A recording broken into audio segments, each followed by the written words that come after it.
ආයිබෝන් හැමෝටම අද මම කතා කරන්නේ අපේ මේ ඉලෙක්ට්‍රිකල් ෆීල්ඩ් එකේ අපිට නිතරම අනිවාර්යයෙන්ම හම්බෙන උපාංගයක් ගැන.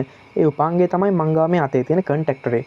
එතකොට සරලවම කන්ටැක්ටර් එක කියන්නේ මොකද්ද? කන්ටැක්ටර් එක කියන්නේ ස්විච් එකයි.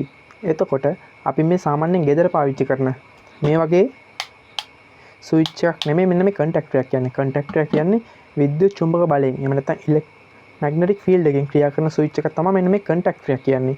එතකොට ඇයි අපි මෙන්න මේ ස්විච් එකම පාවිච්චි කරන්නේ නැතුව මෙන්න මේ වගේ කන්ටැක්ටර් එකක් කියන ස්විච් එකක් අපි හොයාගෙන තියෙන්නේ? ඇයි මේ කන්ටැක්ටර් කියන එක ආවේ? ඔයා හිතන්න හෝස් පවර් 15ක එහෙම නැත්නම් ඇම්පියර් 20ක 25ක වගේ මෝටරයක් අපිට මෙන්න මේ ස්විච් එකක් මගින් මේ විදිහට ඔන් ඕෆ් කරගන්න ඕනේ. මොකද්ද? ඇම්පියර් 20ක 25ක වගේ මෝටරයක් අපිට මෙන්න මේ ස්විච් එකකින් ඔන් ඕෆ් කරගන්න ඕනේ.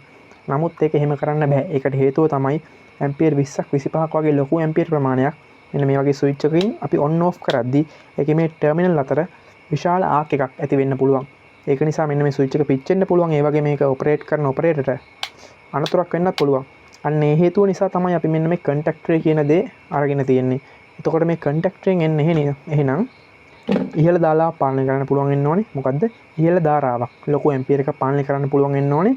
Remote control. මම ඒකෙන් අදහස් කරලා තියෙන්නේ මෙන්න මේ කන්ටැක්ටරේ අපි ළඟට යන්නේ නැතුව, ඒ කියන්නේ ප්‍රධාන ධාරාවට අපි අත ගහන්න නැතුව අපිට වෙන තැනක ඉඳන් මොකක් හරි ක්‍රමයක් මගින් අපිට මේක පාලනය කරන්න පුළුවන් වෙන්න ඕනේ. ඒ කියන්නේ මේක ස්විච් කරන්න පුළුවන් වෙන්න ඕනේ.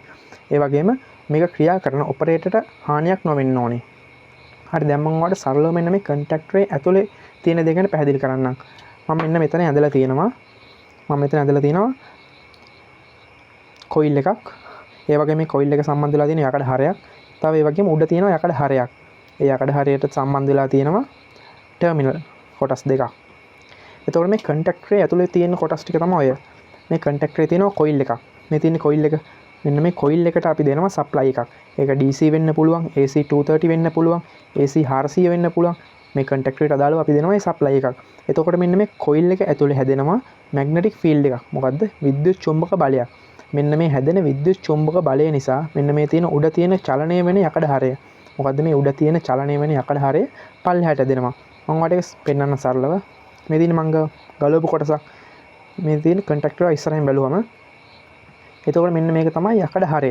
චලනය වෙන යකඩ හරය. මේකේ පල්ලෙහා තියෙන කොටස මගින් මැග්නට් ෆීල්ඩ් එකක් හදලා මෙන්න මේ උඩ තියෙන කොටස මේ පල්ලෙහාට අදිනවා. මොකද්ද? පල්ලෙහාට අදිනවා. මෙන්න මේ කොටස තමයි මේකේ තියෙන්නේ. ඔයාලට කන්ටැක්ටර් ඉස්සරහින් බැලුවම මේක මෙහෙම දකින්න පුළුවන්. මේ ඉස්සරහා මේ තියෙන කොටස පල්ලෙහාට යන්නේ අර පල්ලෙහා තියෙන කාන්දම් කොටස මගින් මේක අදිනකොට. අන්න ඒ අවස්ථාවේදී මේ තියෙන ටර්මිනල් මෙන්න මේක පල්ලෙහාට මෙහෙම වෙනකොට සම්බන්ධ වෙනවා. මේ ඉන්පුට් එක සහ අවුට්පුට් එක. කන්ටැක්ටරේ එක් කොටසක් අනිත් කොටස. يعني කන්ටැක්ටරේ මෙන්න මේ කොටස සහ මේ කොටස මේක මෙන්න මේ පහළට යද්දී සම්බන්ධ වෙනවා. අපි ඒකට මෙන්න මේ දෙක අතර මුකුත් අපි කරන්න ඕනේ. අපි දෙකට කරන්න ඕනේ මෙන්න මේ කන්ටැක්ටරේ තියෙන කොයිල් එක. ඒක A1 සහ A2 කියලා තමයි ගොඩක් වෙලාවට සඳහන් කරලා තියෙන්නේ.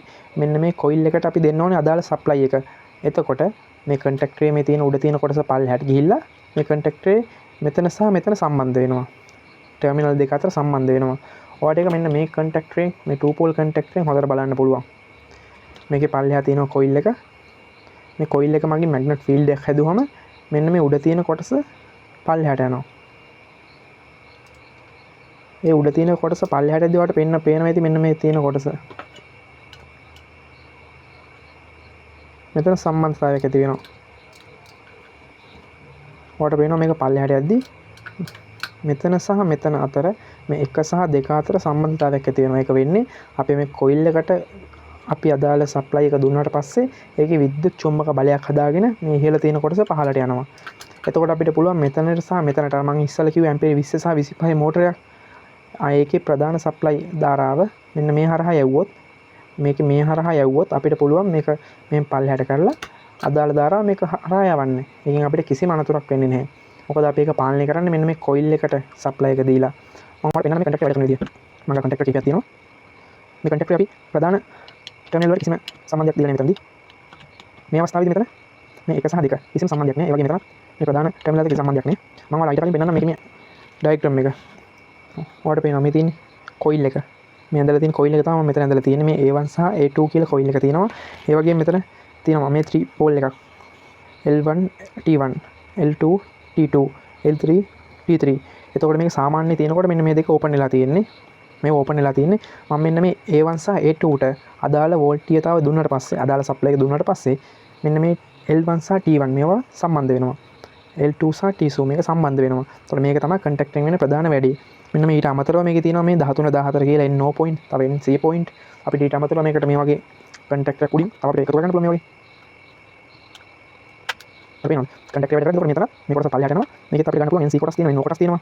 අපිට මේ කන්ටැක්ට් සාමාන්‍ය කන්ටැක්ට් එක පාවිච්චි කරන්න පුළුවන්. අපිට තව මේකෙන් විවිධ ආකාර වැඩ ගන්න පුළුවන්. අද මම ඔයාලට පෙන්නන්න මේ වැඩ කරන විදිය. මම මේ කන්ටැක්ට් A1ට සහ A2ට ලයිව් සහ නියුට්‍රල් දීලා තියෙනවා. මේකෙත් මෙතන තියෙනවා A1 සහ A2 මේක ලයිව් සහ නියුට්‍රල් දීලා තියෙනවා. මේ කන්ටැක්ට් එකේ තවර පේනවා මෙතන තියෙනවා A1 මේ පැත්තේ තියෙනවා A2.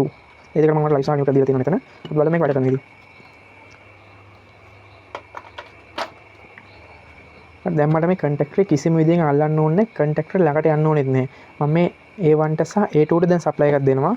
මම මේ මගේ බේකරේ ඔන් කරනවා. ඔයාලට පේවුණාද?